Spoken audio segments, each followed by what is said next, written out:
This episode is in the form of an audiobook. In the quiet corners of our lives, there's a part of us we often avoid. It's not the face we show to the world, nor the voice we project with confidence.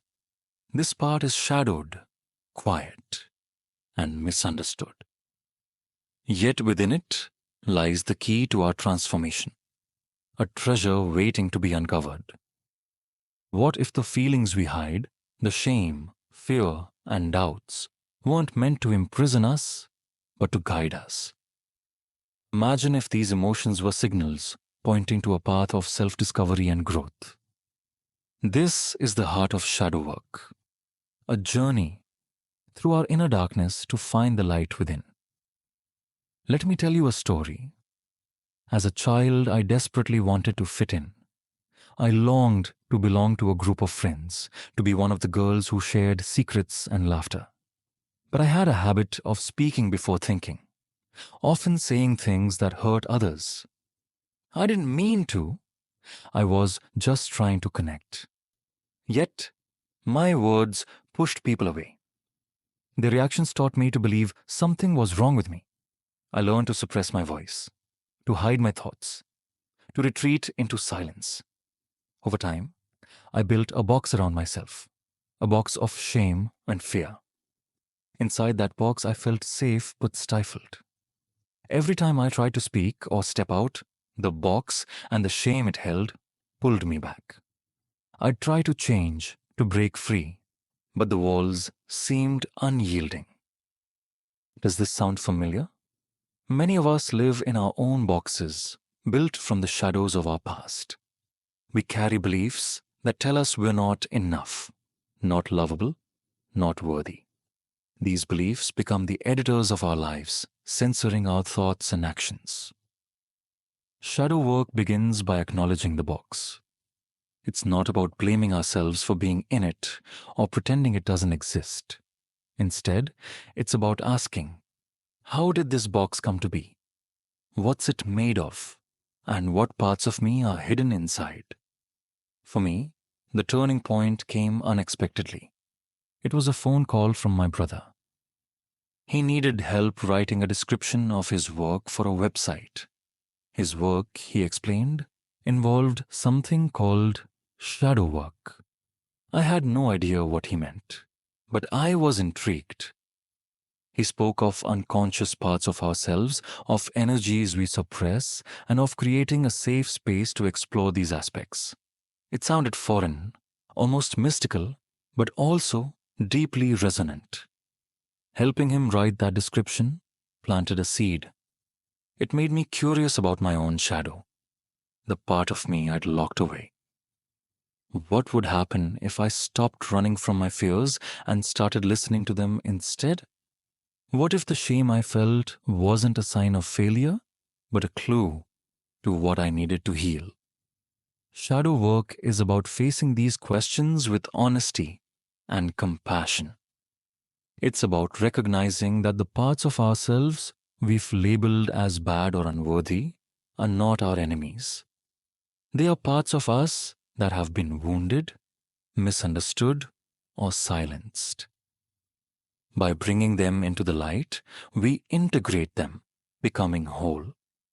One of the first steps in shadow work is identifying the stories we tell ourselves. These stories often originate in childhood, shaped by our experiences and the messages we received. For instance, I told myself I was a loner, someone who didn't need friends. That wasn't true. It was a story I created to protect myself from the pain of rejection. When I saw that, I could begin rewriting the narrative. Another step is learning to honor our emotions, even the uncomfortable ones. Fear, anger, sadness, these emotions have something to teach us if we're willing to listen. For years, I ignored my fear, believing it was a weakness. But when I acknowledged it, I realized it was trying to protect me. Instead of fighting it, I began to thank it, to reassure it that I could handle the risks I was afraid to take. The process of shadow work is not linear. It's messy, non-linear, and often challenging, but it's also profoundly liberating. Each time we confront a shadow, we reclaim a part of ourselves. We learn to trust our instincts, to speak our truth, and to step into our power. Let's explore this idea further. Imagine a moment in your life when you felt small or inadequate. Maybe someone criticized you or you failed at something important. In that moment, a shadow was born. Perhaps you decided, I'm not good enough or I'll never succeed. That belief took root, shaping your actions and decisions. Shadow work invites you to revisit that moment with compassion. Instead of judging yourself, ask, what did I need in that moment? What can I give myself now to heal? One of the most powerful tools in shadow work is storytelling. By sharing our stories, we break the silence around our shame. We discover that we're not alone, that others have faced similar struggles. Storytelling helps us see our shadows not as flaws but as parts of the human experience. It allows us to connect deeply with others and with ourselves. As I continued my journey, I found that shadow work transformed my relationships. It taught me to set boundaries, to communicate openly, and to forgive not just others but myself. I stopped striving for perfection and started embracing my humanity. The box that once confined me became a space of growth and creativity. Shadow work is not about fixing ourselves because we're broken. It's about recognizing that we were never broken to begin with. Our shadows are not defects. They are invitations to grow. They show us where we've been hurt and where we can heal. So where do we begin? Start by noticing your inner dialogue. Pay attention to the stories you tell about yourself. When you catch yourself saying, I'm not good at this, or I'll never change, pause. Ask yourself, is this true? Or is this a shadow speaking? Then, take a small step toward facing a fear or embracing a part of yourself you've avoided. Maybe it's speaking up in a meeting, trying something new, or simply allowing yourself to rest without guilt. Each small step builds trust with yourself, showing your shadows that they are safe to emerge. As you listen to this, I invite you to reflect on your own shadows. What have you been hiding? What parts of yourself are waiting to be acknowledged? Remember, shadow work is not about achieving a destination. It's a lifelong journey of self-discovery and integration. The treasure you seek is not outside of you. It's within, waiting for you to claim it. Your shadows hold the gold of your authenticity, your creativity, and your power. To be practically shameless is to embrace all of who you are, to walk through the darkness and find the light within. As I reflect on my journey, I realize there were countless moments of doubt and hesitation. Each step forward often came with 2 steps back. But these moments taught me patience and resilience. Shadow work isn't about rushing to fix things. It's about learning to sit with the discomfort, to hold space for the parts of ourselves that we'd rather ignore. In this holding, we find healing. For instance, there was a time when I faced a deep sense of inadequacy at work. A mistake I made led to criticism from my boss, and my first instinct was to retreat into self-loathing. My inner critic, my editor, was relentless. It told me I'd never succeed, that I was destined to fail. But instead of spiraling, I chose to pause. I asked myself, what if this mistake is an opportunity? What if it's here to teach me something?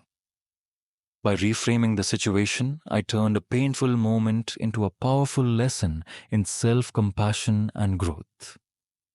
Shadow work also brought me closer to my family. I used to avoid conflict at all costs, fearing it would lead to rejection or abandonment. But avoiding conflict often meant suppressing my needs and feelings. Through shadow work, I learned that conflict can be healthy when approached with honesty and empathy. I began to express myself more openly, and while it wasn't always easy, it led to deeper connections with my loved ones. One memorable moment was a conversation with my daughter. She'd noticed my tendency to withdraw when things got tough. Instead of brushing her observation aside, I chose to share my struggles with her. I explained how fear had often guided my actions and how I was working to change that. Her response surprised me. She said, "Mom, it's okay to be scared. It makes you human." Her words reminded me that vulnerability is not a weakness. It's a bridge to understanding and connection. As I delved deeper into shadow work, I discovered the importance of rituals. Simple practices like journaling, meditation, and mindful breathing became anchors in my journey. Journaling allowed me to explore my thoughts without judgment. Meditation helped me sit with my emotions, even the uncomfortable ones. And mindful breathing grounded me in the present, reminding me that I was safe. These rituals became acts of self-care, ways to honor my journey. They reminded me that shadow work is not just about facing the darkness, but also about nurturing the light. It's about celebrating our progress, no matter how small, and recognizing the strength it takes to confront our fears.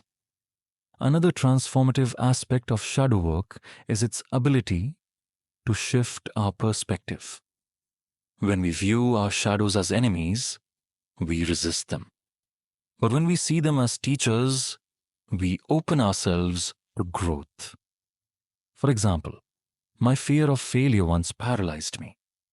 But through shadow work, I began to see failure as a natural part of the learning process.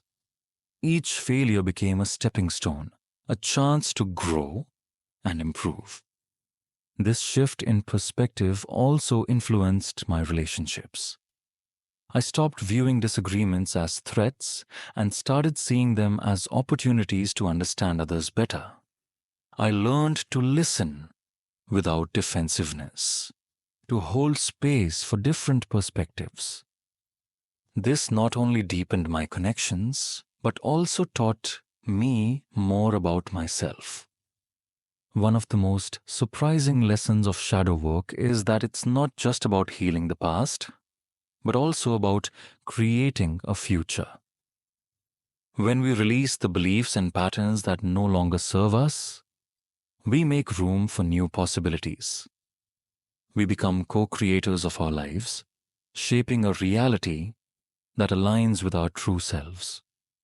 For me, this meant pursuing passions I'd long ignored. I began writing again, not for approval or recognition, but for the sheer joy of it. I explored creative outlets like painting and music, discovering talents I didn't know I had. These activities became expressions of my authenticity, ways to honor the parts of me that had been hidden for so long. As you embark on your own journey, remember that shadow work is not a solitary path. Seek support from trusted friends, mentors, or professionals who can guide you. Share your stories, listen to others, and build a community of understanding. Together, we can illuminate the shadows and celebrate the light within us all. To be practically shameless is to embrace the full spectrum of who we are. It's to recognize that our shadows are not obstacles, but opportunities. They are the mirrors that reflect our humanity, the doorways to our potential. By stepping into the shadows, we step into our power. This is not the end of the journey, but the beginning. Each day offers a chance to learn, to grow, to heal. Each moment is an invitation to honor your shadows and to shine your light. So take a deep breath. Trust the process and know that you are exactly where you need to be. The treasure you seek is within you. It's waiting to be uncovered, to be embraced, to be celebrated. Your shadows are your allies, your teachers, your guides. Together, they lead you to the gold of your authenticity, your creativity, and your power. This is your journey. Embrace it fully and step into the light.